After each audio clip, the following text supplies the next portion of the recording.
ठीक है। सो प्रीलिम्स का स्टेज क्लियर है, सब लोग मेंस दे रहे हैं, तो आप लोग इसलिए यहाँ पे आए हुए हैं।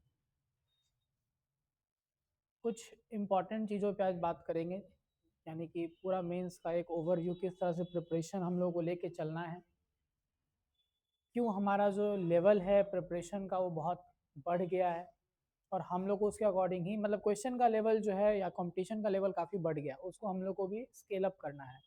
सारा कुछ समझेंगे, स्ट्रैटेजी थोड़ा सा देखेंगे, कुछ एक आपको हम एग्जाम्पल भी दिखाएंगे जिस जगह से आप देख के समझ पाएंगे कि हम क्यों ये बोल रहे हैं कि अब बहुत आसान नहीं रह गया है मेंस एग्जामिनेशन। वो सारी चीज़ें हम लोग बात करेंगे। पर सबसे पहले अगर मेंस का ओवरव्यू का हम लोग बात करें, तो सब लोगों को ये मालूम है कि हमारे यहाँ पे अभी मेंस में 3 कॉम्पिटिटिव पेपर या क्वालिफाइंग पेपर हैं। कौन कौन से? जीएस, मतलब ये जो कंपलसरी पेपर है, GS1, GS2 और एसए। जो लोग एफईओ का दे रहे होंगे उनको उसका भी एक ऑप्शनल का पेपर देना होता है।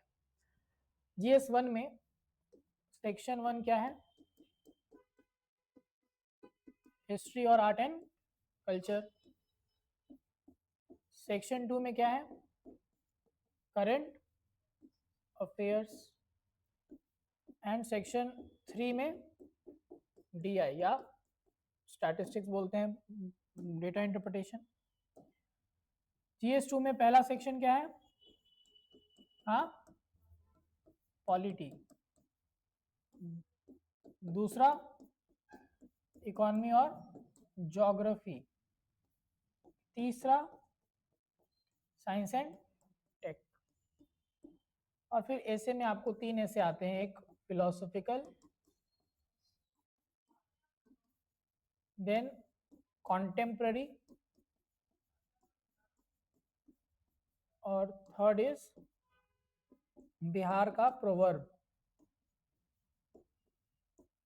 Bihar specific proverb. ठीक है, ये आपको लगभग सब लोग जानते हैं, बट हम क्यों यहाँ पे सामने लिखे हैं, इसमें कुछ चीज आप लोग को हाईलाइट कराया जाएगा। जैसे GS1 में अब ये एक ऐसा सेक्शन है हमारे पास हिस्ट्री जो बहुत इजीली डुएबल होता है लगभग लगभग बच्चों के लिए।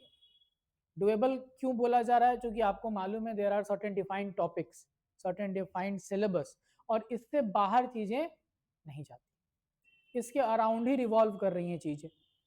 तो जब हमको ये मालूम है कि हाँ संथाल रिवोल्ट और मुंडा रिवोल्ट जो है, इन दोनों में से कोई एक पे क्वेश्चन आना है, श्योर शॉट है, तो अब आप बहुत अच्छे से इसके ऊपर काम कर सकते हैं। तो हिस्ट्री माना जाता है कि एक ऐसा एरिया है जो लगभग लोग अच्छे से कवर कर लेते हैं। बट अगेन अभी हम यहीं पे आपको रोकेंगे कि संथाल मुंडा तो सबको मालूम है कि आएगा, या तो संथाल आएगा या मुंडा आएगा, तो हम कैसे किसी से बेहतर करें? अगर सब लोग एक सोर्स को पढ़े हैं जिसमें कि संथाल रिवोल्ट के ऊपर पूरा कवरेज है, मुंडा रिवोल्ट के ऊपर पूरा कवरेज है, सारा कुछ आप किए हुए हैं, तो आपको शायद जितना नंबर मिलेगा उतना ही बाकी लोगों को भी मिलेगा। लेकिन हमारे पास ऐसा नहीं है कि हमको इस पर फिर मेहनत नहीं करना है, हमको इस पर भी मेहनत करना है। हम लोग 2 नंबर एक्स्ट्रा हर आंसर में ला सकते हैं बाकी के कंपैरिजन में, अगर हम लोग थोड़ा सा रिसर्च कर ले। रिसर्च कैसे कर ले? तो संथाल रिवोल्ट जब लोग पढ़ते होंगे या लिखते होंगे, तो causes, significance, course of the revolt, leaders, ये सारा कुछ आप बताते हो, लिखते हो। एक आपके पास यहाँ पे स्कोप क्या मिल जाता है? आपके पास स्कोप मिल जाता है कि आप जो स्कॉलर्स हैं, वेरियस स्कॉलर्स, उनका जो क्या क्रिटिकल ओपिनियन या व्यू रहा है इसके ऊपर, ये आप आंसर में यूज कीजिए। या तो एक अलग सेक्शन बनाते हुए, या फिर उसको इंट्रोडक्शन के में या कंक्लूजन में, इस जगह पे यूज करने से क्या होगा, आपका एक हिस्ट्री का ही आंसर है, लेकिन ये एक थोड़ा सा एनरिच्ड हो गया, बाकी लोगों से यूनिक बन जाएगा। तो स्कॉलर्स का ओवरव्यू इन तरह के रिवोल्ट्स के ऊपर, जो हमारे रिबेलियंस है उसके ऊपर, जो हमारे मूवमेंट्स होंगे, चाहे नॉन कॉपरेशन मूवमेंट है, क्विट इंडिया मूवमेंट है, एक तो वो डायमेंशन आपको डेवलप करना ही होता है। दूसरा, हिस्ट्री में एक और चीज क्या देखना होता है कि देयर आर सर्टेन क्वेश्चंस जहां डायरेक्टली बिहार का डिमांड किया गया हो। जैसे कि सपोज कोई क्वेश्चन है जो 70वीं बीपीएससी में आया था कि हम लोगों को क्विट इंडिया मूवमेंट में बिहार के रोल के बारे में लिखना है, that is a direct question connecting Bihar. But बहुत सारे क्वेश्चन ऐसे आते हैं जैसे जहां पे बिहार का रोल नहीं पूछा गया है। जैसे मान लीजिए नॉन कॉपरेशन मूवमेंट पे क्वेश्चन पूछा कि नॉन कॉपरेशन खिलाफत मूवमेंट के बारे में बताइए, सिविल डिसोबीडियंस के बारे में बताइए। आपको अच्छे से मालूम है, हिस्ट्री आप पढ़े हुए हैं कि पूरा का पूरा जो बिहार रहा है that has always been a centre of the mass movement. हर चीज में इन्वॉल्वमेंट बिहार का रहा ही रहा है। तो जब नहीं भी पूछा है तो आप वहां पे क्या कर सकते हैं, एक पूरा का पूरा कॉन्टेक्स्ट दे सकते हैं किसका, बिहार का। कि सिविल डिसोबीडियंस मूवमेंट है तो उसमें बिहार का रोल आप बता दिए। तो अगर हम हिस्ट्री की ही सिर्फ बात करें जहां पे आपको लगता है कि ये चीज बहुत आसानी से ये डुएबल है, वहां पर भी स्कोप है क्या चीज का, इंप्रूवमेंट का, किसी से 2 नंबर एक्स्ट्रा लेकर आने का स्कोप है। 2 एरिया क्या है, पहला एरिया आप अपने जो स्टैटिक नोट्स हैं जो बहुत बेसिक सब लोग तैयार किए हुए हैं उसको थोड़ा एनरिच कीजिए। ये आपको स्टार्ट कर देना होगा खुद से, हालांकि जो पूरे कोर्स में है क्लासेस हैं आपको मिलेगा, या जो हमारी बुक है सारथी उसमें भी आपको दिख जाएगा, ये डायमेंशन पे हम लोग फोकस किए हैं। कॉजेज ऑफ संथाल मिलेगा लेकिन ये सब जगह है, इम्पैक्ट ऑफ संथाल मूवमेंट सब जगह मिल जाएगा, लेकिन critical opinion of various scholars with respect to Santhal या मुंडा या फिर मॉडर्न आर्किटेक्चर, जो भी चीजें हैं उसमें ये सारा डायमेंशन जो है आपको ढूंढकर ऐड करना होगा। और दूसरा चीज, आप हर पर्टिकुलर हिस्ट्री के जो क्वेश्चन है उसमें देखिएगा कि किस तरह से बिहार स्पेसिफिक यहाँ कनेक्ट हो सकता है, आपको वो भी काम करना पड़ेगा। कोई दिक्कत यहाँ तक? चलिए नेक्स्ट हमारा क्या है, section 2 current affairs, most dynamic section. और ये डायनेमिक सेक्शन क्यों है, क्योंकि इसका सिलेबस जो है वो डिफाइंड नहीं। Current event of national, international and Bihar, मतलब कि दायरा कुछ भी नहीं है, बहुत ही ज्यादा वाइड इसका डायमेंशन है। और ये अगर हम लोग देखें, खासकर कि हम लोग बात करते हैं 68 से, जब से थोड़ा पैटर्न चेंज हुआ है, शॉर्ट क्वेश्चन जब से आए हैं, तब से आपको एक चीज नोटिस आप करोगे कि करंट अफेयर्स बिल्कुल ऐसा लग रहा है कि ये एकदम किस्मत का खेल है। 68 का जो लोग करंट अफेयर्स का पेपर देखे तो 4 क्वेश्चन ऐसे मिले उसमें जो कि किसी को कुछ नहीं मालूम, कुछ भी नहीं मालूम था उसके बारे में। 69th में गए तो ऐसा सिर्फ एक क्वेश्चन था जो नहीं मालूम था, बाकी ऐसे क्वेश्चन थे तो सबको मालूम थे। और 70वीं में भी सिमिलर पैटर्न दिखा।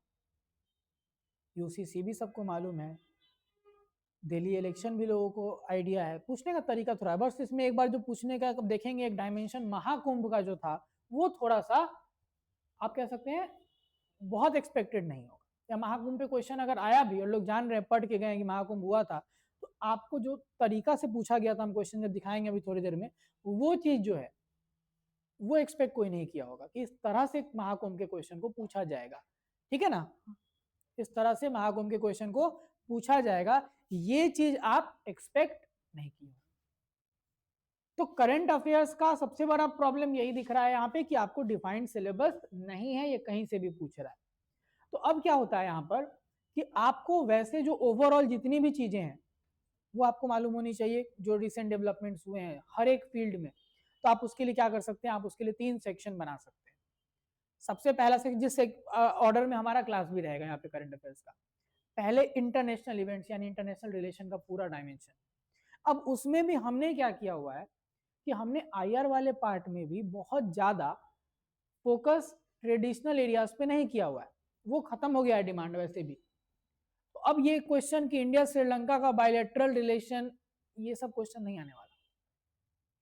श्रीलंका के कॉन्टेक्स्ट में क्वेश्चन पूछेगा भी तो अगर शॉर्ट में पूछना है तो पूछ सकता है कि ये फिशरमैन डिस्प्यूट जो है इंडिया श्रीलंका का, उसके ऊपर थोड़ा सा बात कीजिए। म्यांमार इंडिया का क्वेश्चन पूछेगा तो रोहिंग्या मुस्लिम से कॉन्टेक्स्ट में एक पूरा शॉर्ट क्वेश्चन पूछ देगा। अब ऐसा ट्रेडिशनल क्वेश्चन नहीं आएगा कि what are the areas of या challenges in India and Myanmar relation और इंडिया एंड बांग्लादेश रिलेशन, ध्यान दीजिएगा इस बात को। तो पढ़ने का तरीका जो इंटरनेशनल इवेंट का जो करंट पार्ट है वो भी अलग हो गया है, चेंज हो गया है। ज्यादा फोकस अब किस पे आपको रखना है, आपको फोकस रखना है एरिया स्पेसिफिक। एरिया स्पेसिफिक का मतलब मेरा ये है कि देयर आर सर्टेन एरियाज, जैसे IOR इंडियन ओशन रीजन, इस पे क्वेश्चन, इसका स्ट्रेटेजिक सिग्निफिकेंस या चैलेंजेस क्या है भारत के लिए। Then you have West Asia, कि इतना ज्यादा जो जियोपॉलिटिकल कॉम्प्लिकेशंस दिख रहे हैं वेस्ट एशियन रीजन में, उसका असर क्या पड़ सकता है, क्योंकि हमारा एनर्जी रिक्वायरमेंट वेस्ट एशिया के ऊपर है, हमारा डायस्पोरा वेस्ट एशिया में काफी ज्यादा है, बहुत सारे डायमेंशन हैं।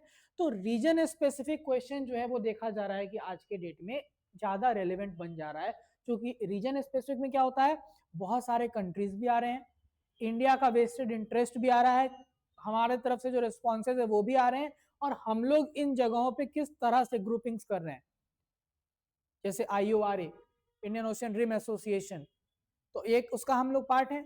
इस तरह के जितने ग्रुपिंग्स हैं, SCO, वेस्ट एशिया की बात आएगी तो सपोज SCO हमारे पास है, तो हम लोग किस किस तरह से इसको टैकल करने की कोशिश करें। साउथ चाइना सी, वहां उसका स्ट्रेटेजिक सिग्निफिकेंस, या स्ट्रेट ऑफ हॉर्मुज, सपोज इसी पे एक शॉर्ट क्वेश्चन पूछ दिया, क्योंकि आप जान रहे हैं कि majority of the trade route जो हम लोग आया, majority of the trade is done through this straight of Hormuz, और ईरान इसराइल में जब लड़ाई हुआ तो इसको लेकर ईरान ने कहा बंद कर देंगे।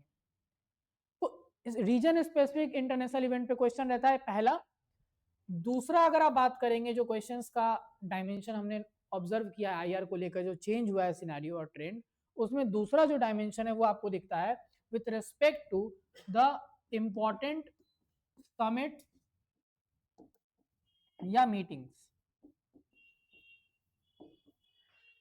जैसे G20 है। तो अगेन अब ये इंपॉर्टेंट समिट मीटिंग आप पढ़ तो रहे हैं, लेकिन इसका एक लार्जर पिक्चर भी आपको समझना है। तो G20 किस तरह से इंडिया को अलाउ करेगी कि वो वापस से अपना position as the leader of Global South reclaim कर सके। 2023 में सब लोग उम्मीद कर रहे थे G20 पे क्वेश्चन आएगा, आया भी, लेकिन किस तरह से आया, जिस तरह से लोग उम्मीद नहीं कर रहे। क्वेश्चन क्या आता, पहले कैसे आता था कि रिसेंटली हेल्ड G20 समिट के इंपॉर्टेंट आउटकम्स या अचीवमेंट्स के बारे में बात कीजिए, या मैंडेट के बारे में बात कीजिए। क्वेश्चन क्या पूछा कि किस तरह से इंडिया का जो G20 को का प्रेसिडेंसी है, ये उसको ग्लोबल साउथ के लीडर के रूप में अपना पोजीशन रिक्लेम करने में हेल्प करेगा। तो अब आप सिर्फ G20 तक सीमित नहीं रहे, पूरा ग्लोबल साउथ में इंडिया का जो रोल है उसको भी दिखाना पड़ेगा इस प्रेसिडेंसी के थ्रू। अब एक चीज, एक ऐसा पॉइंट है जो सब लोग जान रहे हैं कि हमारे एडवोकेसी के बाद G20 में अफ्रीकन यूनियन को जगह मिला, तो ग्लोबल साउथ का एक बहुत बड़ा एक्शन तो ये हो गया। लेकिन क्या सिर्फ यही है? नहीं, तो ग्लोबल साउथ में इंडिया का जो भी डेवलपमेंट है, इंडिया का जो भी इनिशिएटिव है, हम लोग सबको कनेक्ट करते हुए G20 के साथ दिखाना पड़ेगा। तो लार्जर पिक्चर में आपको समिट्स और मीटिंग समझना है, जैसे ब्रिक्स समिट हुआ, या अभी जो हाल ही में हम लोग अगर बात करें SCO समिट हुआ था। ये SCO समिट क्यों सिग्निफिकेंट हो जाता है?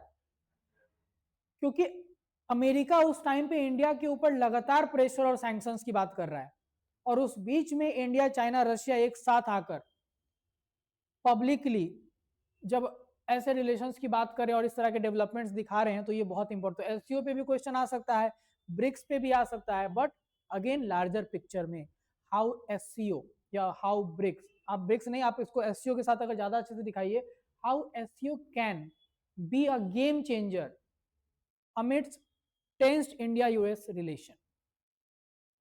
क्योंकि हम लोग ब्रिक्स क्यों नहीं बोल रहे हैं, क्योंकि ब्रिक्स में वेस्ट एशिया वाला पार्ट नहीं कवर हो रहा है, SCO में ये भी आ जा रहा है, इधर का भी पार्ट हम लोग का आ जा रहा है। अब इधर के कंट्रीज का इन्वॉल्वमेंट होने से फायदा ये है कि अमेरिका का प्रॉब्लम यहाँ पर भी है, इस एरिया में भी, तो इसके साथ कनेक्ट करके अमेरिका का रिलेशन के बारे में पूछ देगा, या फिर डिफेंस को लेकर पूछ देगा कि अमेरिका के साथ इस तरह के स्ट्रेन रिलेशन के बाद इंडिया के पास क्या क्या अपना डिफेंस रिलेशन को डाइवर्सिफाई करने का ऑप्शन है। तो ये सारी की सारी चीजें आपको, जब आप कोई समिट या मीटिंग देखते हैं हो रहा है, तो आप सिर्फ उस समिट तक नहीं सोचेंगे, आपको इसका लार्जर पिक्चर भी देखना है कि कैसे एक ब्रिक्स समिट जो है वो कहीं ना कहीं हम लोग किसके साथ कंपेयर कर रहे हैं, इंडिया US के स्ट्रेन रिलेशन के साथ, SCO कोसी के साथ कंपेयर कर रहे हैं। क्वाड की मीटिंग हो रही है, तो कैसे हम लोग चाइना के एंगल को ध्यान में रखते हुए क्वाड को लेकर जा रहे हैं, ये चीज आपको लार्जर पिक्चर में समझना है। और तीसरा जो इंटरनेशनल करंट इवेंट के इंपॉर्टेंट पार्ट में बनता है, वो है आपको कुछ मेजर रिपोर्ट्स या इंडेक्स।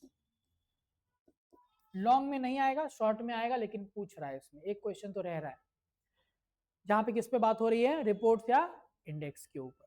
तो आपका जो पूरा का पूरा इंटरनेशनल करंट का पार्ट होगा वो इस पे बेस्ड होना चाहिए। आप इस तरह से सोचेंगे, क्लासेस के थ्रू आपको यही सिखाया भी जाएगा कि आप किस तरह से इनको अप्रोच करेंगे, और अब वो दिमाग से हटा देंगे कि हाँ इंडिया बांग्लादेश में हम लोग गए, बैकग्राउंड में गए, फिर उसके बाद बताएं कि हाँ हमारे पास किस किस जगह पे एरिया ऑफ कन्वर्जेंस है, कहाँ का एरिया ऑफ डाइवर्जेंस है, क्या क्या ग्रुपिंग है।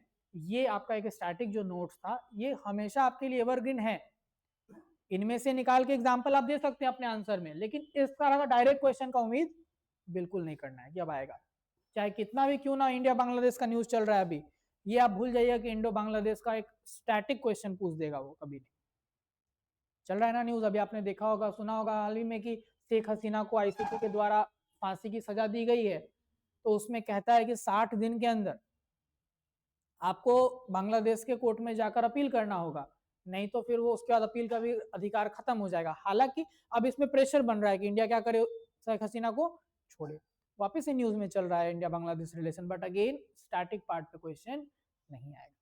इंडिया नेपाल, नेपाल में इतना कुछ हुआ, क्वेश्चन बन सकता है, लेकिन इसको घुमा के दूसरे तरह से बनाएगा कि सारे सारे नेबरहुड को एक साथ क्लब कर दिया कि instability in the entire neighbourhood is a challenge to India sovereignty. तब आप म्यांमार भी डालिए, बांग्लादेश भी डालिए, पाकिस्तान हमेशा ही डलता है, नेपाल भी अब डालिए। समझ में आया बात? तो आपको आईआर इस तरह से इंटरनेशनल करंट को कवर करना है। देन नेशनल इवेंट पे जब आप आते हैं, कि नेशनल करंट इवेंट पे आते हैं, तो आपके पास ऑप्शंस हैं पहले, तो इसको सब कैटेगराइज करने का। सब कैटेगराइज कैसे करेंगे? देखिए नेशनल में सबसे पहले आप सब कैटेगराइज करिए, पॉलिटी का करंट अफेयर्स अलग, इकोनॉमी का करंट अफेयर्स अलग, ज्योग्राफी का करंट अफेयर्स अलग, साइंस टेक का करंट अफेयर्स अलग। ये हो गया। अब एक होता है मिसलेनियस। मिसलेनियस में क्या क्या आएगा, इस चीज को ध्यान में रखना है। सबसे पहले इवेंट्स, जैसे कि महाकुंभ हुआ था, और बहुत लाइकली है, हमको ऐसा लगता है कि सोनपुर मेला पे भी क्वेश्चन आ सकता है ना, कभी भी जब महाकुंभ पे आया तो सोनपुर मेला पे भी आ सकता है, अभी हो भी रहा है।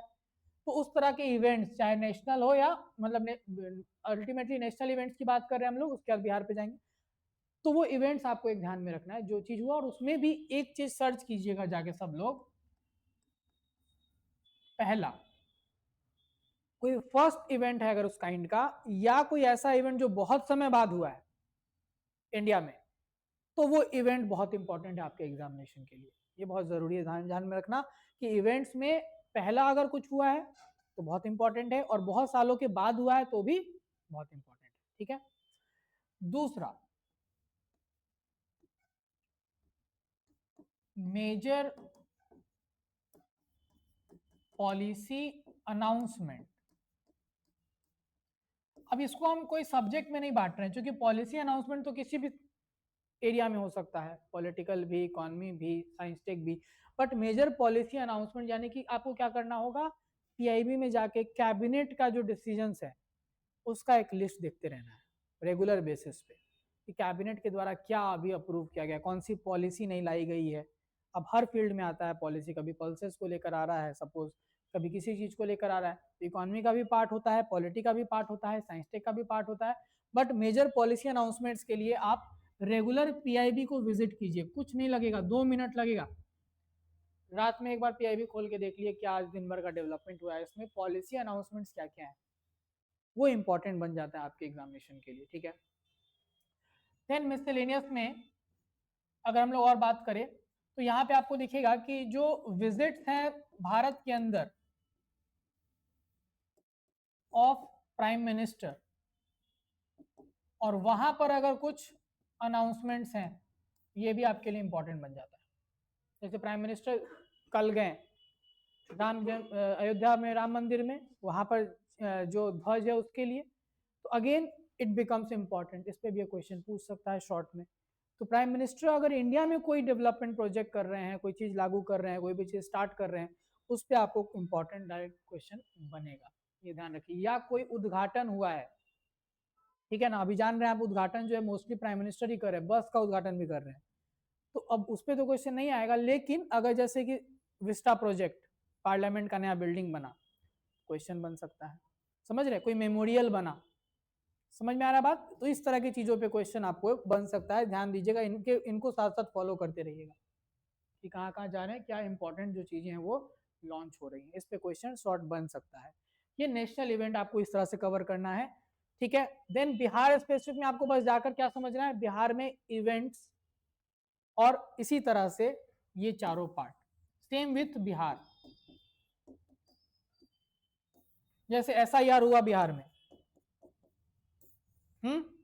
एसआईआर हुआ तो किस में आ गया, बिहार का पॉलिटी का पार्ट। इकोनॉमी में जाइएगा, बिहार का जो इन्वेस्टर समिट हुआ, ठीक है, उसका मेंशन कर दिए, दोबारा भी हो जाएगा आपके मेंस से पहले, दिसंबर में ही होता है, तो वो मेंशन कर दिया आप इकोनॉमी वाले पार्ट में। या नया पॉलिसी है जैसे एग्रीकल्चर रोड मैप है, इस तरह नया कोई वर्जन आ गया, ये सारा कुछ आप मेंशन करोगे, ठीक है। देन अभी जो 10,000 रुपया, देखिए ध्यान दीजिएगा, 10,000 रुपया पूरा न्यूज में रहा इलेक्शन के टाइम पे, किसी से जीते हैं, तो ये किस स्कीम के अंदर 10,000 दिए हैं, वो स्कीम बहुत इंपॉर्टेंट बन जाता है आपके पूरे एग्जामिनेशन के लिए, क्योंकि इसमें सिर्फ 10,000 रुपया नहीं, आगे भी 2 लाख तक का सपोर्ट है। तो वो स्कीम इतना न्यूज में क्वेश्चन डायरेक्ट पूछ देगा, जैसे जीविका पे पूछा था डायरेक्टली, डायरेक्ट पूछ सकता है वैसा स्कीम। समझ में आया बात। ज्योग्राफिकल कुछ डेवलपमेंट है उसके बारे में, सिमिलरली नेशनल लेवल पे ज्योग्राफिकल में, अब जैसे कि कल का, अभी हम 2 मिनट पहले इसके बारे में पता चला, इथोपिया में वोल्केनिक इरप्शन 12,000 साल बाद के तो हुआ है ये वोल्केनिक इरप्शन, और दिल्ली में इसके प्लम्स देखे गए, जिस कारण से कल फ्लाइट नहीं चला है रात भर दिल्ली में। सोचिए इथियोपिया कहाँ है, हॉर्न ऑफ अफ्रीका, तो 4,500 किलोमीटर तक इसका इफेक्ट हुआ है। तो इस तरह के फिनोमिना भी दोनों तरह से इंपॉर्टेंट है, एक तो डायरेक्ट क्वेश्चन का भी एक्सपेक्टेशन है शॉर्ट में खासकर, और दूसरा कि जब ज्योग्राफी में वोल्केनिक इरप्शन पे क्वेश्चन आएगा तो you should be giving the most recent and most important example.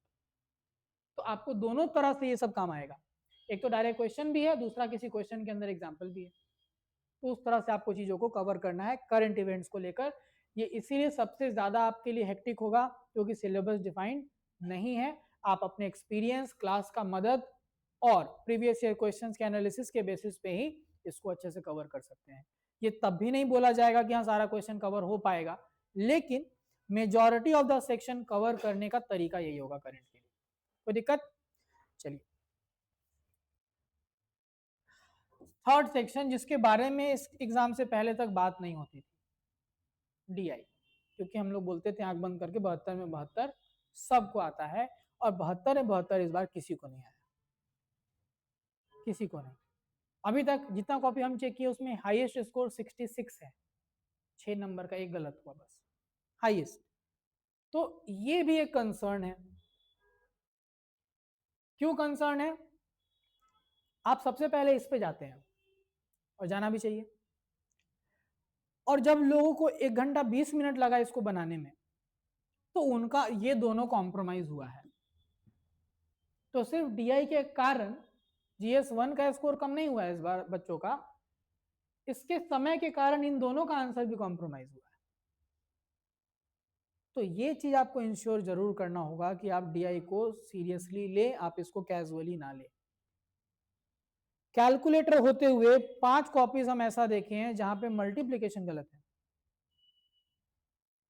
जबकि कैलकुलेटर मिल रहा है आपको। सोचिए कि आप किस तरह से अगर नर्वस हो जाते हैं और बहुत कैजुअली लेके गए हैं बिना प्रैक्टिस के, तो ये किस तरह से बैकफायर कर सकता है। 46,000 शायद आना चाहिए किसी आंसर में, कोई बच्चा का कॉपी था, एग्जैक्ट नंबर हमको नहीं मालूम, उसको 46.1 आ रहा है। अब वो इस चक्कर में कि ये राउंड ऑफ करके सही मानेगा गलत मानेगा, उस चक्कर में दोबारा फिर देख रहा है, समय जा रहा है बहुत। कहाँ 40 से 45 मिनट का जो सेक्शन लोग लगाते थे, 1 घंटा 20 मिनट आप लगा रहे हैं, मतलब आप 40 मिनट इन्हीं दोनों का तो खाए हो। तो कैजुअली इसको नहीं लेना है आपको। टीआई को भी अगर किसी को भी हल्का सा भी मैथ्स को लेके प्रॉब्लम होता है कि हाँ प्रेशर में नहीं बन पाता है, तो आप बहुत प्रैक्टिस कीजिए डीआई के लिए, ठीक है। आपकी भी डीआई की यहाँ पे जो क्लासेज हैं वो सैटरडे के सैटरडे चलेगी, ठीक है। आपको सैटरडे करा के उसको 8 से 10 क्लास लगते हैं, उसमें खत्म होगा, ठीक है। चलिए जीएस2 में आते हैं। क्योंकि हमें एक और चीज GS1 का हमारा टारगेट स्कोर होना चाहिए 185 प्लस, और वो इसी तरह से होगा जो अप्रोच अभी आपको हम बताएं। जब DI में हम मान के चलते हैं कि आपका 60 प्लस स्कोर हो रहा हो, और फिर ये दोनों का अप्रोच अगर आप सही कर लेते हैं तो 185 प्लस स्कोर आएगा। अभी तक DI में 180-85 से ऊपर स्कोर हम सुने नहीं किसी का, 200 तक आराम से आता था जब 72 DI में मिलता था। ठीक है ना। अब आते हैं GS2 में, सेक्शन 1 पॉलिटी। इसको कैसे रिजेंबल कराते हैं आपको हम बताते हैं। तो पॉलिटी जो है वो एक सेक्शन है GS2 के अंदर, ठीक है। 114 नंबर उसका वेटेज होता है, 3 टोटल क्वेश्चन होते हैं, मतलब एक शॉर्ट 2 लॉन्ग, एक शॉर्ट में 5 शॉर्ट रहते हैं। अब यहाँ पे ध्यान दीजिएगा, टोटल मेंस GS1 GS2 कितने का है, 600 नंबर का, 206 out of 600, 197 out of 600, 70th mains, 69th mains, ये पॉलिटी का वेटेज है। 600 नंबर में इस बार 206 नंबर का क्वेश्चन पॉलिटी का रहा, और 69th में 197, यानी कि आप देख रहे हैं 1/3 वेटेज एक सब्जेक्ट का है। History, current events, DI, politics, geography, economy, science tech, 7 subject में एक सब्जेक्ट अकेला 1/3 वेटेज रख रहा है। कितना ज्यादा इंपॉर्टेंट ये पार्ट हो जाता है, आप समझ रहे हैं। ठीक है ना। तो अब जब पॉलिटी की कवरेज की बात होती है तो आपको ये ध्यान रखना है कि इसका दोनों पॉइंट ऑफ व्यू से पढ़ना है। करंट, जो कि सेक्शन 1 में ही पूछ रहा है ना, बाकी पॉलिटी तो हिस्ट्री में तो नहीं पूछेगा, इकोनॉमी थोड़ी पूछेगा, कहाँ पूछ रहा है, करंट अफेयर्स में। जैसे यूसीसी इस बार आया, प्रेसिडेंट रूल आया, ठीक है, तो ये वहां पे ही पूछ रहा है question. One nation one election आया। और दूसरा है स्टैटिक। अब स्टैटिक में हमारे पास कुछ एरियाज हैं जिसपे क्वेश्चन बनने का ही संभावना रहेगा, वो है आपको federalism, governor, parliament, judiciary, fundamental rights, DPSP duty से सपोज एक क्वेश्चन कहीं बन जाए, इससे बाहर नहीं जा रहा है BPSC। लेकिन क्या इसमें क्वेश्चन जो पूछ रहा है वो डायरेक्ट रह रहा है, नहीं, उस पर भी आपको ध्यान देना है कि क्वेश्चन डायरेक्ट नहीं है। गवर्नर का रोल पे क्वेश्चन है, लेकिन उसके पहले का सेंटेंस पढ़िए, it is seen that with the change of government in the centre, governors are also changed, और फिर गवर्नर के रोल पे क्वेश्चन।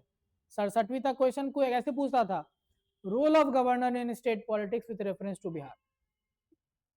अब उसके पहले भी एक स्टेटमेंट दे रहा है। तो आपको यह समझना है कि जो क्वेश्चन का डिमांड है आप उसको पूरा एड्रेस कर पा रहे हैं कि नहीं कर पा रहे हैं। आपके पास तो एक नोट्स है जहां पे क्रिटिकल रोल है गवर्नर का पॉलिटिक्स में, बिहार का भी उसमें दिया हुआ है रेफरेंस, लेकिन क्या आप इस क्वेश्चन के कंटेंट को यूज करते हुए जो डिमांड था उस क्वेश्चन का एड्रेस कर पाए, क्योंकि ये दो अलग अलग जगह पे चीजें आप पढ़े हुए हैं। जैसे जब प्रेसिडेंट रूल और गवर्नर की बात थी तो हम एक चीज बताते होंगे पहले क्लासेस में कि सरकार जब बदलती थी सेंटर में तो जिन जिन जगह पे दूसरी सरकार थी वहां पर प्रेसिडेंट रूल लग जाता था और गवर्नर बदल दिए जाते थे अगर दूसरी पार्टी का है तो। मोरारजी देसाई आए तो क्या किए, जहां जहां कांग्रेस की सरकार थी उस सब जगह प्रेसिडेंट रूल लगा दिया गया और सारे गवर्नर चेंज हुए। फिर इंदिरा गांधी 80 में आई तो ये वापस कर दिया। अब ये एक जगह पे आप पढ़े थे, गवर्नर का रोल पॉलिटिक्स में अलग जगह पे आप पढ़े हुए हैं। अब ये दोनों को मिलाकर एक क्वेश्चन बनाया तो आपका आंसर भी तो उसी के अकॉर्डिंग फ्रेम होगा ना। वहां सिर्फ गवर्नर लिख के आ जाएंगे उसका रोल, बिना इस चीज को एड्रेस किए हुए कि ये बात क्यों कहा गया है कि चेंज हो जाता था सेंटर में गवर्नमेंट तो गवर्नर भी चेंज हो जाता, ये बिना मेंशन किए हुए आप ये पार्ट नहीं कवर कर सकते। समझ में आया बात। तो पॉलिटी के अंदर जो स्टैटिक वाला क्वेश्चन भी है उसमें डिमांड जो है वो अब ट्रेडिशनल नहीं रहा, आपको ये भी ध्यान रखना है कि वो डिमांड चेंज हो रहा है। और दूसरा, करंट ओरिएंटेड जो क्वेश्चन आ रहे हैं ये डायरेक्ट टॉपिक्स के क्वेश्चन तो हैं, लेकिन इसका जो सब एलिमेंट्स है या आप कह सकते हैं सब हेडिंग्स जो इसमें पूछे जा रहे हैं कीवर्ड्स, वो थोड़ा कंफ्यूज करने वाले हैं। यूसीसी सब लोग पढ़ के गए, पढ़ाए भी हैं। जैसे एक सिंपल सा आपको हम एग्जांपल दे यूसीसी के बारे में,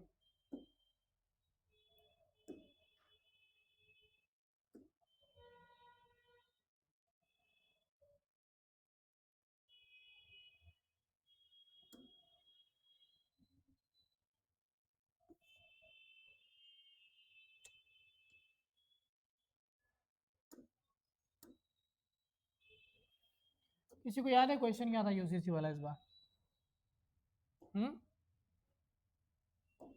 एनीवन? उत्तराखंड के कॉन्टेक्स्ट में क्वेश्चन पूछा गया था।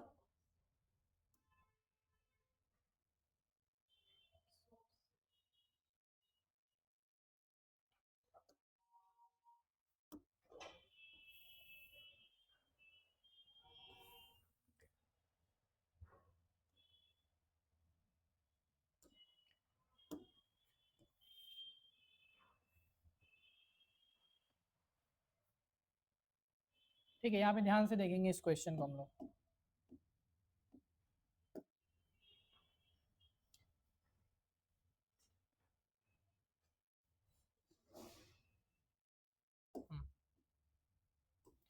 Uttarakhand has become the first state to implement uniform civil code in India. Explain UCC in this regard.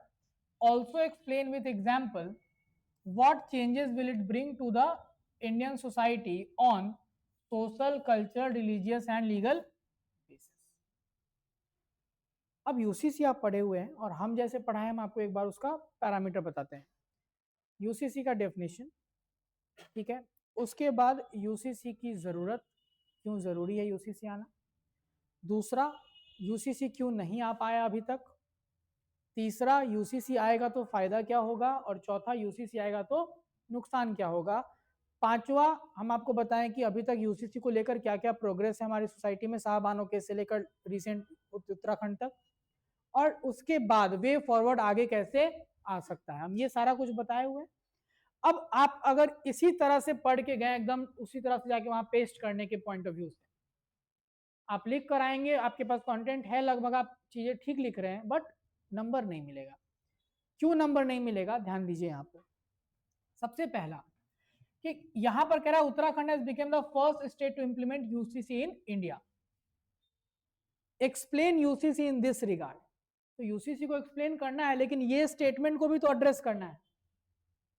Uttarakhand वाला पार्ट एड्रेस किए बिना आप सिर्फ यूसीसी के डेफिनेशन से नहीं कर सकते। मतलब अब उत्तराखंड जो लागू किया, या तो उसका अगर डेट मालूम है तो बहुत अच्छा, इस दिन से ये इंप्लीमेंट हो गया फाइनली और पहला स्टेट बन गया, इसी से इंट्रोडक्शन दे दीजिए अपना। और उस यूसी उत्तराखंड के यूसीसी का कुछ इंपॉर्टेंट पॉइंट एक फ्लो चार्ट में बना दिया। ये पहला स्टेटमेंट एड्रेस हो गया है। यूसीसी को अब आप डिफाइन करिए, इसका मतलब क्या होता है, कोई दिक्कत यहाँ तक? अब डिफाइन आप कर दिए। अब हमने जितने पॉइंट्स लिखे थे वहां पे अलग अलग हेडर में, आपको उनको सोचते हुए चुनते हुए 4 हेडिंग्स बनाने हैं बॉडी पार्ट में, सोशल, कल्चरल, रिलीजियस और लीगल। 4 इम्पैक्ट पॉइंट आपके पास है, हम एक एक एग्जांपल देके समझा देते हैं तुरंत। लीगल बेसिस पे क्या असर पड़ेगा, तो आप एक पॉइंट वहां पे लिखे हैं कि कोर्ट का जो बर्डन है वो कम हो जाएगा, ये इसमें लिखना है। सोशल बेसिस पे क्या असर पड़ेगा, यूनिफिकेशन, जो बैरियर्स हैं हमारे बीच में अलग अलग पर्सनल लॉ होने के कारण, वो बैरियर्स क्या हो जाएंगे, खत्म हो जाएंगे, तो सोशल यूनिफिकेशन की तरफ जा सकते हैं। कल्चरल बेसिस पे क्या असर पड़ेगा, तो कल्चरल बेसिस पे असर पड़ेगा कि जो हमारा ट्राइबल कल्चर है वो डिस्ट्रॉय हो सकता है, वो प्रिजर्व ना रह पाए। ऐसा नहीं कि सिर्फ पॉजिटिव लिखना है, दोनों लिखना है आपको, आपके पास सारे पॉइंट्स है, बस अब हेडर जो है पॉजिटिव नेगेटिव नहीं है, ये 4 हेडर्स हैं। और रिलीजियस, तो आपको हम पॉइंट बताएं, एप्रीहेंशन अमंग माइनॉरिटी, कि हो सकता है कि यूसीसी आए तो माइनॉरिटीज का जो ग्रीवांस है वो एड्रेस ना हो, या नेगेटिव दिखाना भी और भी है तो आप दिखा दो, कम्युनल टेंशन हो सकता है यूसीसी लागू होने पे। पॉइंट सारा था, बट लिखना किस तरह से है, जो क्वेश्चन का डिमांड है। तो पॉलिटी के जो क्वेश्चंस आ रहे हैं इसमें जो सब हेडर्स दिए जा रहे हैं या कीवर्ड्स दिए जा रहे हैं वो बहुत ट्रेडिशनल या डायरेक्ट नहीं है। आपके पास कंटेंट होते हुए भी आपको एवरेज नंबर मिल जाएगा, 13-14 नंबर पे रह जाइएगा, क्योंकि आप डिमांड को हिट नहीं कर पा रहे। समझ में आया बात ना? इस तरह से आपको अब अप्रोच रखना है कि पॉलिटी भी मालूम है कि फेडरलिज्म पे क्वेश्चन आना है, गवर्नर पे आना है, पार्लियामेंट पे आना है, जुडिशियरी पे आना है, लेकिन जो नोट्स आपके पास हैं, जो कंटेंट आपके पास है, वो सीधा जाके वहां प्रोड्यूस नहीं कर देना है, वो रिफ्रेज होगा किसके according, according to the demand of question. समझ में आया बात ना? तो पॉलिटी के लिए आप तैयारी जिस तरह से करते हैं करें, बट आप रेडी रहे इम्प्रोवाइजेशन करने के लिए, ऑन स्पॉट इम्प्रोवाइजेशन करने की जरूरत पड़ेगी, जो हेडर्स आप कॉपी में लिखे हैं वही हेडर्स पे क्वेश्चन आइए जरूरी नहीं। पॉइंट्स आपके पास हैं, बस आप कनेक्ट करना सीखिए। समझ में आ रहा है बात ना?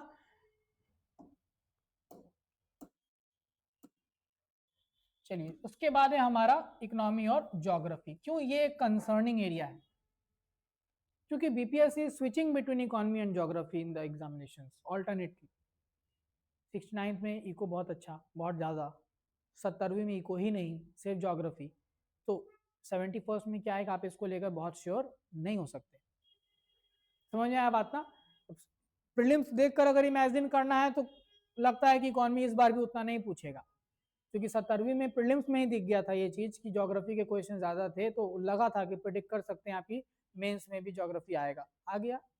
71वीं में पीटी में फिर दिख रहा है हम लोगों को कि इकोनॉमी का रोल नहीं था, सिर्फ करंट का क्वेश्चन था, स्टैटिक इकोनॉमी था ही नहीं, तो मेंस में था। लेकिन हम उसके अकॉर्डिंग तो नहीं चल सकते, हमको सब कुछ पढ़ना है। तो इकोनॉमी की भी पूरी प्रिपरेशन आपकी होगी, क्लासेस होंगी, ज्योग्राफी की भी होंगी। आपको बस ये ध्यान में रखना है कि अपना प्रिपरेशन इस सब सेक्शन में बहुत रिस्ट्रिक्टेड रखिए।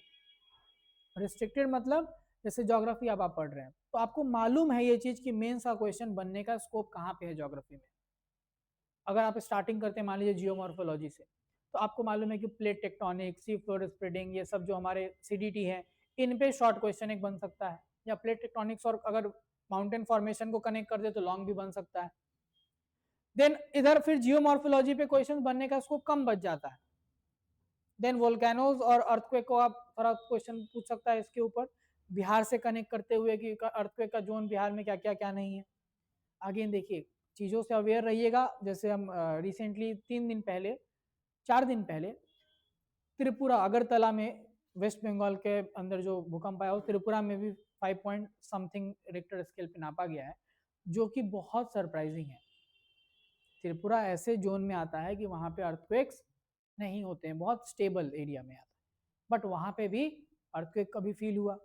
तो अब अर्थक्वेक पे क्वेश्चन जब आएगा तो ये सारी चीज़ें आप मेंशन करें एग्जाम्पल में, रिसेंट चीज़ें जितना दिखाएं वो ज़्यादा अच्छा होगा।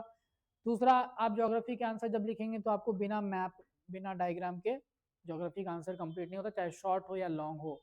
मैंग्रोव्स का डिस्ट्रीब्यूशन पूछा इस बार, तो मैंग्रोव्स के डिस्ट्रीब्यूशन वाले क्वेश्चन में जितना कॉपी हम चेक किए उसमें बहुत जगह पे दो चीज मिसिंग है। एक तो उसका डिस्ट्रीब्यूशन जो है वो आप मैप से नहीं दिखा रहे हैं बच्चे, अगेन दिखाना तो पड़ेगा। आप उसके लिए आप जो भी कीजिए, ब्लैंक मैप्स खरीद लीजिए और हर चीज का प्रैक्टिस करिए। जैसे आप ब्लैंक मैप्स लेकर आइए और इसमें मैंग्रोव्स को, कोरल्स को, बायोडाइवर्सिटी साइट्स को, नेशनल पार्क्स को, टाइगर रिजर्व्स को, सबको लोकेट करना सीखना पड़ेगा। तो ये आप उसको यूज करेंगे अपने एग्जाम में भी। दूसरा, अब मैंग्रोव्स के बारे में आप डेटा वगैरह सब कुछ दे दिए, but again without schemes your answer is not complete.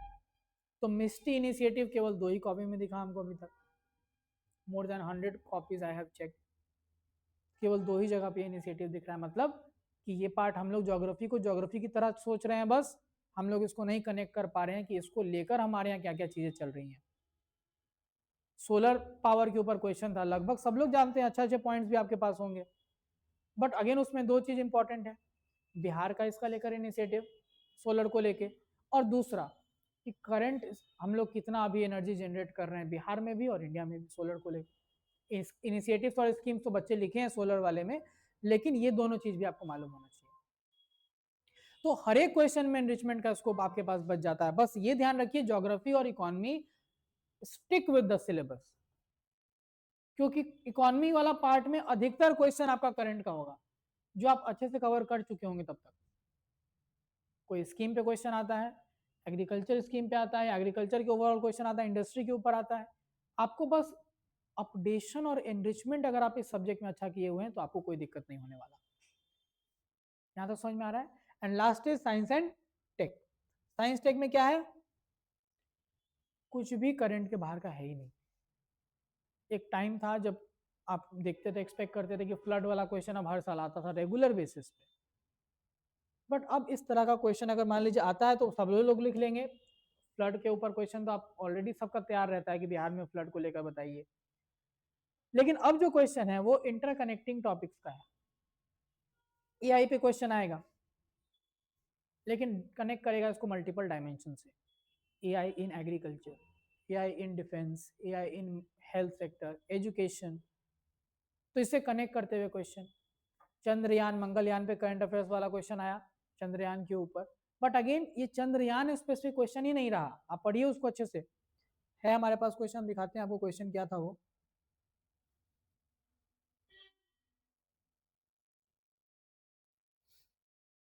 यही वाला है, इसी में नीचे होगा, नहीं फोर्थ वाला पहले।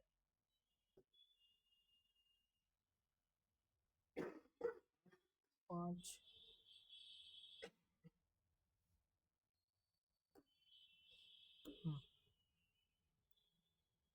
चंद्रयान का क्वेश्चन साइंस टेक में आया था क्या, ये करंट में था? अच्छा ठीक है, तो यहाँ पे नहीं है उसमें क्वेश्चन जो है वो, आप देखेंगे एक चीज ध्यान से, तो चंद्रयान स्पेसिफिक क्वेश्चन नहीं है वो, अलग अलग इसरो के स्कीम्स को ध्यान में या कॉन्टेक्स्ट में रखते हुए इसरो के ऊपर क्वेश्चन पूछा हुआ है। समझ गए बात को ना? तो अब एक स्पेसिफिक स्कीम पे क्वेश्चन या इस तरह के कोई इनिशिएटिव पे क्वेश्चन शॉर्ट में शायद पूछ भी दे, लेकिन लॉन्ग में हमेशा अब इंटरकनेक्टिंग टॉपिक्स रह रहे हैं, एक सिंगल टॉपिक पे अब मेन सा क्वेश्चन नहीं बन रहा है। तो ये आपको साइंस टेक में बहुत अच्छे से अप्लाई करना सीखना होगा कि एक solar energy, sorry climate change के ऊपर क्वेश्चन पूछ रहा है बट इसको कनेक्ट कर देगा तुरंत एग्रीकल्चर से। समझ में आया बात ना? क्लाइमेट चेंज पे क्वेश्चन पूछ रहा है, इसको तुरंत कनेक्ट कर देगा आपके जो चेंज है, इसमें जो चेंजेस आ रहे हैं हमारे इवेंट्स में, जैसे वोल्केनिकल वाला हुआ उसको कनेक्ट कर देगा।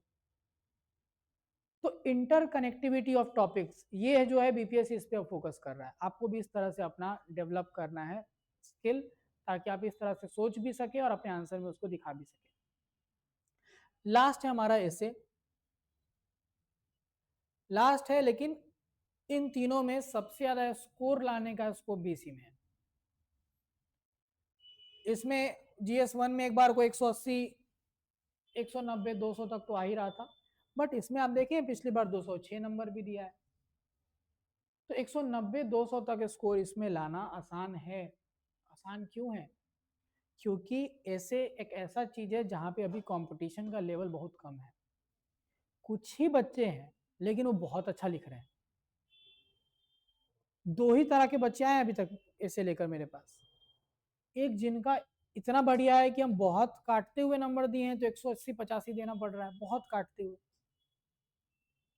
और दूसरा फिर वही 130, 40।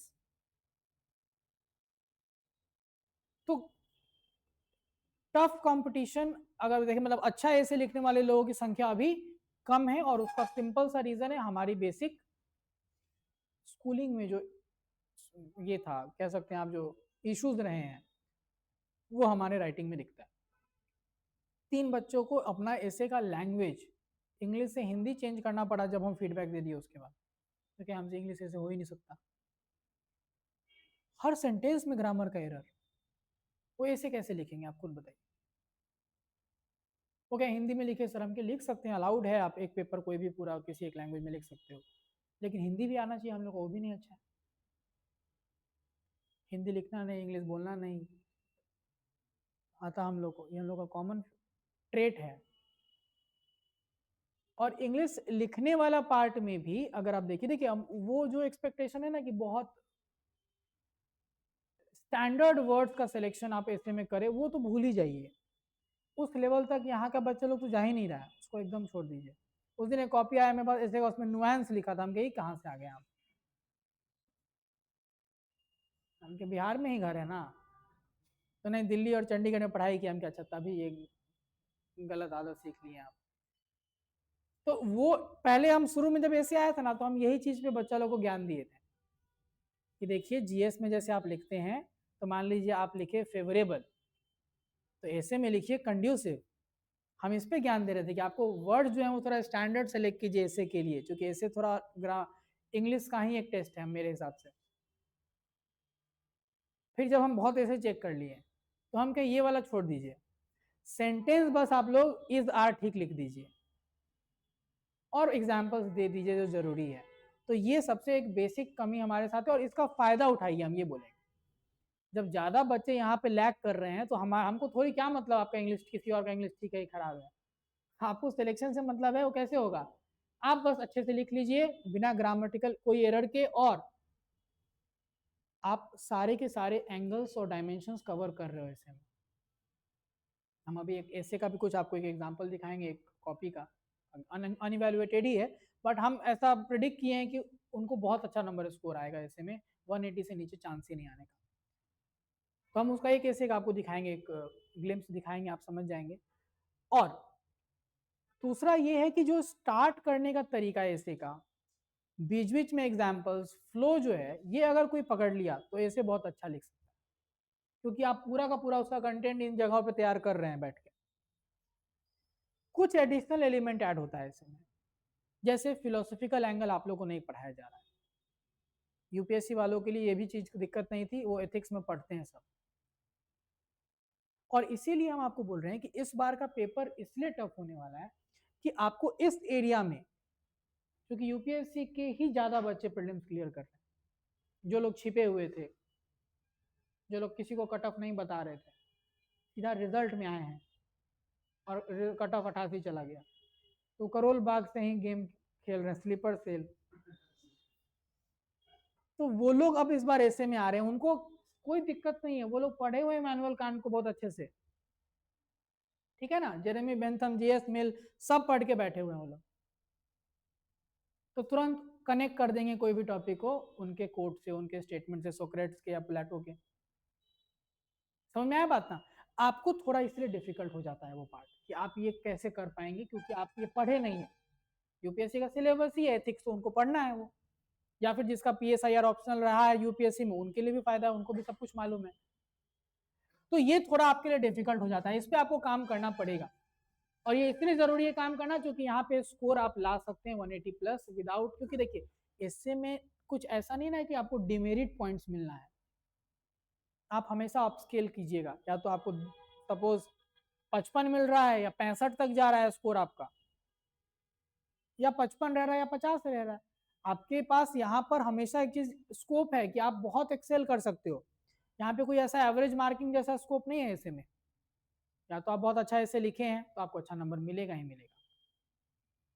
और दूसरा वही चीज कि यहाँ पे वो कैब वगैरह को लेकर कोई परेशानी नहीं होना है, चेक करने वाले भी हमारे ही लोग हैं, ठीक है। तो ऐसा नहीं है कि वो कुछ बहुत ऐसा धुरंधर कोई बैठा हुआ है कि वो वोकैबुलरी को वगैरह कुछ ऐसा ज़्यादा डिफिकल्ट लिख दीजिएगा शशि थरूर वाला, तो वो भी गूगल करेगा कि क्या लिखा है बच्चा, ठीक है ना। तो ये बहुत प्रॉब्लम नहीं है बिहार में आपको इस चीज़ के लिए कि हाँ आपको वोकैबुलरी मैटर नहीं करेगा, हम ये मानते हैं। अब ये बस मैटर कर रहा है कि आप उसको किस तरह से प्रेजेंट किए हैं, क्या आपके ऐसे में फ्लो है, क्योंकि फ्लो क्यों जरूरी है, ब्रेन स्टॉर्मिंग इसीलिए लोग बोलते हैं करो। आप 15 मिनट अगर लगा के ब्रेन स्टॉर्मिंग कर लिए अच्छे से, आपको मालूम है कहाँ पे कौन सा एग्जाम्पल डालना है ताकि फ्लो हो। हम लोग अचानक क्या करते हैं, हम लोग गौतम बुद्ध का एग्जाम्पल सबको याद रहता है, हम लोग दे दिए, फिर हम लोगों को कोई दिमाग में एग्जाम्पल नहीं आ रहा था, हम लोग चले आए सीधा गांधी जी पे। और जब आप चीज़ों को कनेक्ट करने चले जाते हैं तो आपको दिखता है कि अब आपका दिमाग खुलता जा रहा है धीरे धीरे। तो जैसे दिमाग खुलता जा रहा है तो आपको अचानक याद आया, अच्छा अब अकबर का भी तो एक अच्छा सा एग्जाम्पल है, फिर अब नहीं देना है। फ्लो मेंटेन करना बहुत जरूरी है ऐसे में। दूसरा, अपने ऐसे में इंट्रोडक्शन को जितना बेहतर बनाइएगा आपका ऐसे का अच्छा नंबर उतना आएगा। और इंट्रोडक्शन हमेशा, जो अधिकतर बच्चे गलती क्या कर रहे हैं, जो ऐसे का मतलब है उसको एक्सप्लेन करने से शुरू करते हैं ऐसे, ये कभी नहीं करिए। ऐसे के लिए सबसे इंपॉर्टेंट चीज क्या है, जो भी टॉपिक है ना वो पहले पेज में उसका डायरेक्ट हिट होना ही नहीं चाहिए। समझ में आ रहा बात, जो भी ऐसे है उसको डायरेक्टली हिट नहीं करना है, कहाँ पे, ऐसे में।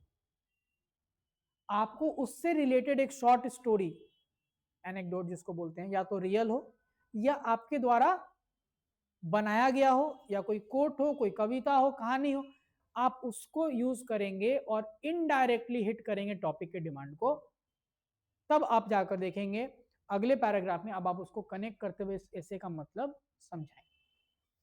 दूसरा चीज, पूरे ऐसे में मोनोटोनस चीजें नहीं होनी चाहिए, कि नहीं कि एग्जाम्पल लिखते चले जा रहे हैं आप, कनेक्टिविटी स्टैब्लिश करने के लिए बीच बीच में आप कोट्स डालिए, कनेक्टिंग लाइंस डालिए, कनेक्टिंग पैराग्राफ्स डालिए, ये सारा कुछ आपको करना पड़ेगा। तो ये क्या होगा, एक फ्लो बना हुआ रहेगा ऐसे में। और अगर मान लीजिए आपने कोई हाइपोथेटिकल स्टोरी बनाई थी इंट्रोडक्शन में, तो ये नहीं कि अब इंट्रोड्यूस करा के वो कैरेक्टर खत्म हो गया, उस कैरेक्टर को यूज करना है अपने ऐसे को कंक्लूड करते हुए भी। मान लीजिए कि सपोज एक ऐसे पूछा गया था, सपोज एक ऐसे था कि आपको जो सबसे जो चेंज आप दूसरे में चाहते हैं वो चेंज आप खुद में लेकर आइए। मान लीजिए आप इसके ऊपर आप कोई स्टोरी लेकर आए कि हाँ एक कोई आदमी था जो अपने अगल बगल सिर्फ कचरा देखता था और उसको लगा कि ये कचरा हटना चाहिए अगल बगल से, तो उसने एक मुहिम चलाई।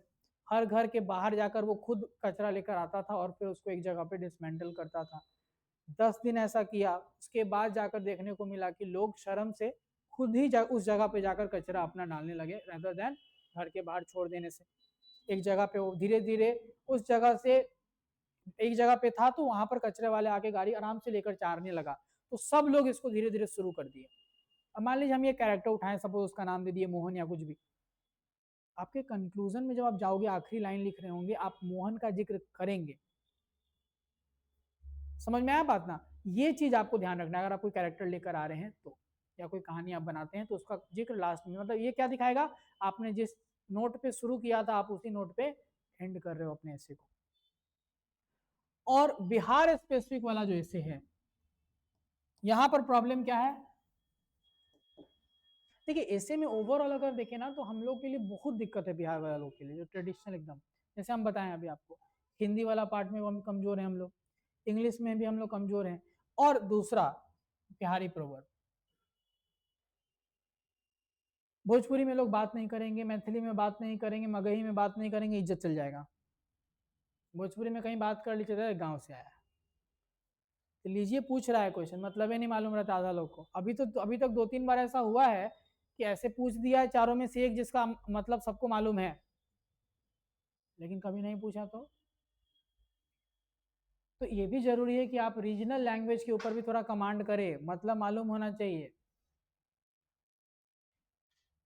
तो इसलिए आपको रीजनल लैंग्वेज को, यानी भोजपुरी, मगही, मैथिली जो है हमारा 4 जो है लैंग्वेजेस, इनके ऊपर भी आप फेमस प्रोवर्ब्स को भी ढूंढते रहिए, पता करते रहिए, इसका मतलब जानते रहिए। कल को पूछ दिया ऐसा जो प्रोवर्ब सुने ही नहीं है कभी, है ना? तो ये चीज को भी हम लोग को कमांड करना होगा। इस वाले में आप यूपीएससी वालों से आगे नहीं बढ़, आप लोकल यहाँ पे रह रहे हैं, आप थोड़ा बहुत अवेयर हैं इन लैंग्वेज से, आप शर्म से नहीं बोलते हैं बट लैंग्वेज तो जान रहे हैं सभी लोग लगभग, तो इसलिए आप यहाँ पर उनसे आगे बढ़ सकते हो। और ये है कुछ नहीं है, ये भी एक फिलोसफिकल ऐसे का ही सब पार्ट, बट पूछा है बिहारी प्रोवर्ब में, बस आप इसका मतलब जैसे समझे आपको लिखने में कोई दिक्कत नहीं, ठीक है ना? तो अगर हम टारगेट स्कोर बताकर चले GS2 का, तो आपको टारगेट रखना है यहाँ पर 160+, और ऐसे का टारगेट रखना है 180, इससे ऊपर भी लाना है। ये अगर आप टारगेट रखते हैं अपना, तो आपका आराम से सिर्फ मेंस का कट ऑफ क्लियर नहीं होगा, आप रैंक में भी, आप लिस्ट में भी रहेंगे, बस आप अच्छे से इंटरव्यू अगर दे देते हैं तो आप लिस्ट में भी रहेंगे। ठीक है, यहाँ तक कोई दिक्कत किसी को? रही बात हमारे क्लासेस के प्लान की, तो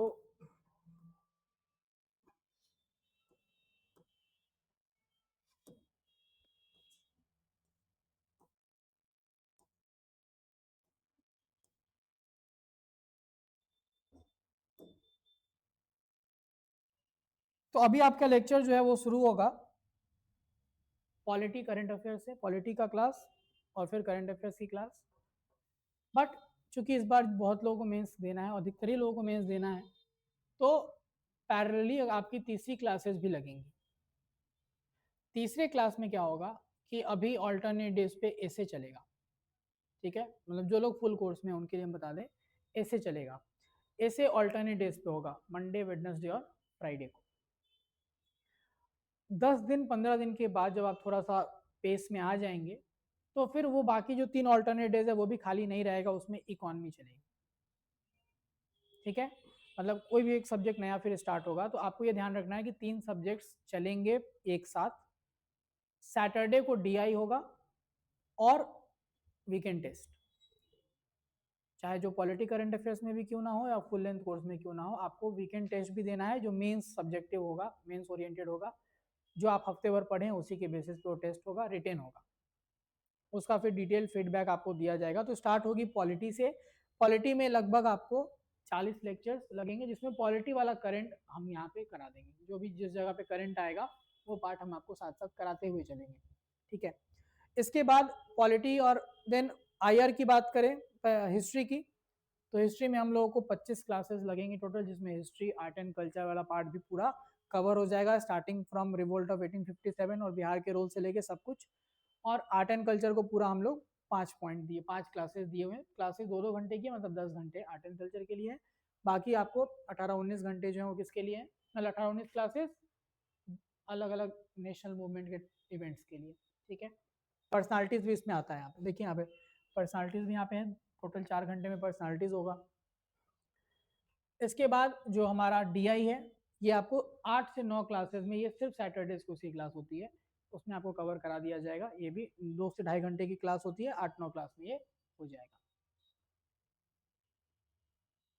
देन करंट इवेंट्स में बात करें अगर, तो देखिए करंट इवेंट्स में जो कल स्टार्ट हो जाएगा, उसमें आपको पहले सर इस पूरा का पूरा सिलेबस और सब कुछ समझा देंगे। साथ ही साथ डे 1 से हम लोग आईआर के पार्ट को शुरू करेंगे। आईआर मतलब इंटरनेशनल रिलेशन के इवेंट्स वाले पार्ट भी कवर होंगे, और जो हमारे इंपॉर्टेंट डेवलपमेंट्स है वो सारा कुछ कवर होगा, ठीक है। और इसी में जब हम बात करेंगे बाकी करंट इवेंट्स की, तो आपको 7 से 10 क्लासेस में जो नेशनल और बिहार का जो मैं आपको बताया ना इवेंट्स वाला पार्ट, ये सब कुछ कवर होगा 7 से 10 लेक्चर में। वो टोटल लगभग 30 लेक्चर आपको लगेंगे किसके, करंट अफेयर्स के, जिसमें आईआर पूरा, नेशनल इवेंट जो करंट है वो, और बिहार स्पेसिफिक करंट भी कवर होगा।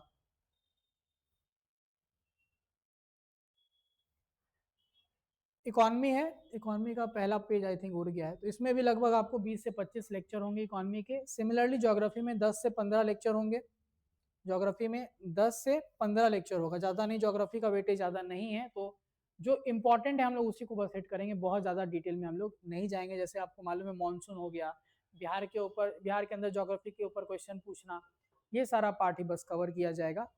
ये प्लान अभी आप लोग को मिल जाएगा सब लोग को, ठीक है। और लास्ट है साइंस टेक, ये आपको अगेन 25 के आसपास लेक्चर्स में साइंस टेक खत्म होगा। साइंस टेक क्यों इसलिए इंपॉर्टेंट है, या 25 लेक्चर लग रहा है 72 मार्क्स के लिए, क्योंकि करंट में भी क्वेश्चन है। एक रहता है कि सिर्फ आपको GS2 में रहता, सेक्शन 3 में, ऐसा नहीं है, ये करंट में भी इसके क्वेश्चन रेगुलर बेसिस पे आ रहे हैं, तो इसलिए थोड़ा अच्छे से आपको साइंस टेक जानना जरूरी होगा। तो 20 से 25 लेक्चर में साइंस टेक भी कवर होगा। एस्टिमेटेड जो हमारा कोर्स कंप्लीशन है वो फरवरी सेकेंड हाफ में टारगेट करेंगे हम लोग खत्म कर लेने का, नहीं तो मैक्सिमम हो गया तो मार्च फर्स्ट वीक में तो हो जाएगा, ठीक है। अब साथ साथ वीकेंड टेस्ट जो होगा वो इम्पॉर्टेंट है, क्योंकि आपको ये असेस करने के लिए ज़रूरी है। तो जो भी सब्जेक्ट आप पढ़ रहे हैं, मान लीजिए पॉलिटी करंट अफेयर्स के लिए 3-4 लोग हैं इसमें, तो आप लोग सिर्फ पॉलिटी करंट का ही टेस्ट दीजिए, या पूरा देना चाहें पूरा दीजिए, कोई दिक्कत नहीं है। जो बाकी सब्जेक्ट्स भी लग जाएंगे तो उनका भी टेस्ट होगा, आप जो भी देना चाहते हैं आप वो आगे दे सकते हैं सैटरडे को, ठीक है। और कोई क्वेश्चन आपको, बाकी आपको ये किताब मिलेगा, ये किताब इंपॉर्टेंट है, क्यों, क्योंकि ये बहुत क्रिस्प मैनर में मेंस को समराइज हमने किया है इस किताब के थ्रू। जैसे मैंने आपको भी एक एग्जांपल दिया था हिस्ट्री में, कि मुंडा के अंदर आप क्रिटिकल स्कॉलर्स के बारे में कुछ बताइए, मतलब क्रिटिकल ओपिनियन, वो इस किताब में हिस्ट्री वाले में मिल जाएगा आपको। तो अभी हिस्ट्री ज्योग्राफी आ गया है, वो आप लोग को मिल जाएगा कल।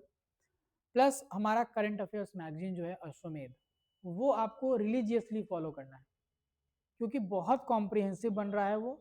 और उसको बनाने में अगर आप कोई लोग पढ़ा है कि नहीं इसमें अभी तक मैगजीन को, जो भी लोग देखे हुए हैं उस में एक चीज ध्यान दीजिएगा, हम लोगों ने क्वेश्चन आंसर के फॉर्मेट में कवर किया है।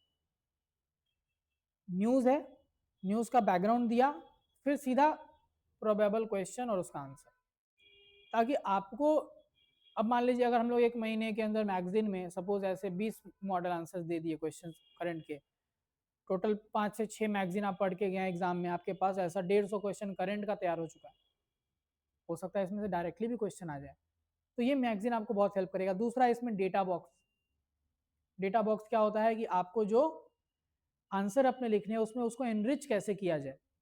जैसे आप बिहार एसएससी कोई क्वेश्चन लिख रहे हैं, तो अब उसमें जीडीपी वगैरह का डेटा हो गया, एग्रीकल्चर का कंट्रीब्यूशन हो गया, सर्विस सेक्टर का कंट्रीब्यूशन हो गया, ये सारा का सारा एक टेबल में मिल रहा है, तो आप सीधा वहां से उसको यूज करके अपने आंसर में लिख सकते हैं। तो वो मैगजीन को भी आप लोग साथ साथ फॉलो कीजिएगा, वो सब यहाँ पे मिलेगा आपको, ठीक है।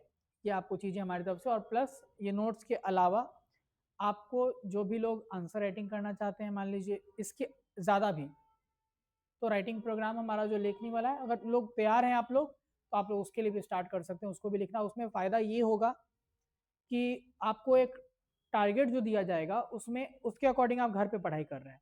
मान लीजिए हम एग्जांपल लेते हैं, डे 1 अगर हमने कहा पॉलिटी में प्रियम्बल है, सिटीजनशिप है, तो आप ये 2 टॉपिक को घर पे पढ़ रहे हैं। अब इस 2 टॉपिक को पढ़ने के बाद आप आएंगे और रोज 5 आंसर फिर लिखे उस पर। इससे 2 चीज़ होगा, एक वो टॉपिक आप अपने एंड से कवर भी किए, मतलब वो रिवीजन का पार्ट होता है, और दूसरा आप उसका आंसर राइटिंग का प्रैक्टिस भी कर लीजिए। घर पे हम अगर पढ़ते हैं तो हम सिर्फ क्या करेंगे, पढ़ेंगे। राइटिंग उस तरह का नहीं होता, अगर हुआ भी तो फिर फीडबैक आपको नहीं मालूम आप अच्छा लिखें कैसा लिखें, तो हमारे यहाँ पर क्या है, मेंटोर्स है। मेंटोर आपको सामने 1 to 1 फीडबैक देते हैं, फिर आपको फीडबैक लिख कर पूरा तब आप जाते हो। तो आंसर यहाँ पे कॉपी जमा नहीं होती, यहाँ पे आपको पूरा फीडबैक दिया जाएगा, आपको उसके बेसिस पे अपने आप को इम्प्रूव करना है। यहाँ तो कोई दिक्कत, किसी को कोई डाउट है तो पूछिए। 3 क्लास में किसी को कोई दिक्कत नहीं ना है? आगे जाके 3 क्लासेस जब लगेंगी तो कोई दिक्कत किसी को? हाँ, तो ये पहले से हम बता दे रहे हैं, प्रिपेयर्ड रहेंगे, क्योंकि हम लोगों को सिलेबस भी कंप्लीट करना है और अच्छे से करना है, ताकि हमारे पास लास्ट में 1-2 हफ्ते बचे जहाँ पे हम लोग सिर्फ आंसर राइटिंग करें, एनरिचमेंट के ऊपर काम करें, और कुछ पढ़ने के लिए नहीं बचा होना चाहिए। जिनका पॉलिटी करंट अफेयर्स है वो तो मैक्सिमम हमको लगता है कि जनवरी फर्स्ट हाफ में खत्म हो जाएगा, जनवरी फर्स्ट वीक तक। जो लोग पॉलिटी करंट के लिए जुड़े हुए हैं उनका तो मैक्सिमम जाएगा तो जनवरी फर्स्ट वीक में कंप्लीट हो जाएगा। ठीक है, इकोनॉमी ज्योग्राफी, आप इकोनॉमी तो अभी शुरू हो जाएगा, आपको मान के चलिए 10 दिसंबर के आसपास, और फिर वो खत्म हो जाएगा आपको वो भी 15 जनवरी तक। ज्योग्राफी के लिए तो 10-15 क्लास लगने हैं, तो मान के चलिए आपका पूरा जनवरी तक खत्म हो जाएगा इकोनॉमी ज्योग्राफी भी। ठीक है, इको का लगेगा। और किसी को कुछ डाउट? क्लियर है सब पार्ट? ठीक है, क्लास का टाइमिंग कल आपको मैसेज कर देंगे, मोस्टली 10 बजे से होगा, बट हम आप लोगों को मैसेज कर देंगे, एक ग्रुप बना के सबको ऐड भी कर देंगे। ठीक है, और उसके अकॉर्डिंग टाइमिंग जो क्लास की है वो हम लोग कल मैसेज कर देंगे, कल कितने बजे से होगी। पॉलिटी और करेंट अभी चलेगा, फ्राइडे को परसों ऐसे भी होगा, वो हम मैसेज कर देंगे, जो लोग ऐसे में होंगे वो ऐसे भी करेंगे। ठीक है, चलिए धन्यवाद।